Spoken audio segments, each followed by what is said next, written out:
হরিপুরে অবৈধ জাল জব্দ, আগুনে পোড়ানো হলো 23টি রিং জাল ও 6টি কারেন্ট জাল। সেখান থেকে বিস্তারিত জানাচ্ছি আমি মোহাম্মদ সাগর ইসলাম, ঠাকুরগাঁও। আজ দুপুরে হরিপুর উপজেলা প্রশাসন এবং মৎস্য দপ্তরের যৌথ উদ্যোগে অবৈধ জাল বিরোধী এই বিশেষ অভিযান চালানো হয়। অভিযানে নদী ও জলাশয় থেকে মোট 23 পিচ নিষিদ্ধ চায়না রিং জাল এবং 6 পিচ কারেন্ট জাল জব্দ করা হয়। এইসব অবৈধ জাল দিয়ে মাছ ধরার ফলে স্থানীয় নদ-নদীর মৎস্য ভাণ্ডার ধ্বংসের সম্মুখীন হচ্ছে। এই অসাধু কর্মকাণ্ড বন্ধে উপজেলা প্রশাসনের পক্ষ থেকে কঠোর হুঁশিয়ারি দেওয়া হয়েছে। আমাদের এই অভিযানে আজকে 23টা জাল আমরা উদ্ধার করতে পেরেছি। আমরা আসামি পাই নাই। আসামি পাইলে তাকে আমরা শাস্তির আওতায় আনবো।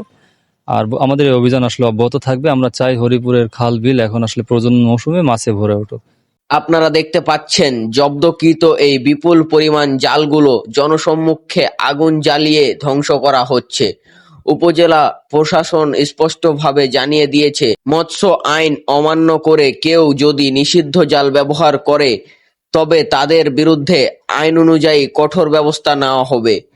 মৎস্য সম্পদ রক্ষায় প্রশাসনের এই অভিযান আগামীতেও অব্যাহত থাকবে বলে জানানো হয়েছে। আমরা প্রায় 30টার মতো চায়না দুয়ারি জাল আমরা জব্দ করতে পারছি এবং প্রায় প্রায় না 6টা আমরা কারেন্ট জাল আমরা জব্দ করেছি।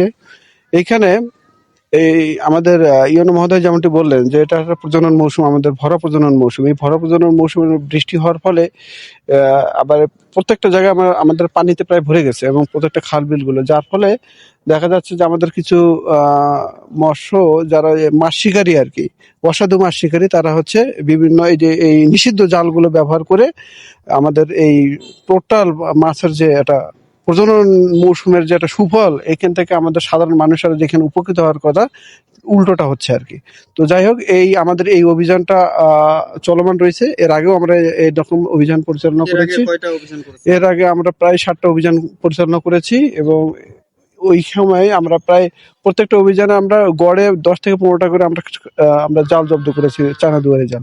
তো যাই হোক, এই অভিযানটা আমাদের অব্যাহত থাকবে এবং আমাদের ইউনো মধ্যে যেমনটি বলেছিলেন যে আপনারা আমাদের তথ্য দিয়ে সহযোগিতা করবেন। এই তথ্য দিয়ে যদি আপনারা সহযোগিতা করেন এবং আমরা আমাদের এই অভিযান যদি চলমান রাখতে পারি, তাহলে দেখা যাবে যে আমাদের হরিপুরের যেটা সুনাম রয়েছে, দেশীয় প্রজাতির মাছের সম্পর্কে যে সুনামটা, এটা অব্যাহত থাকবে এবং উত্তরোত্তর এবং মাছের প্রোডাকশন সেটা হচ্ছে বৃদ্ধি পাবে। দেশি মাছের বংশবিস্তার এবং মৎস্য সম্পদকে রক্ষা করাই আমাদের সকলের দায়িত্ব। আইন অমান্য না করে আমাদের স্থানীয় মৎস্য ভাণ্ডার রক্ষা করতে হবে। হরিপুর থেকে আজকের এই বিশেষ অভিযানের খবর নিয়ে আমি মোহাম্মদ মেহেদী হাসান ফরাদ।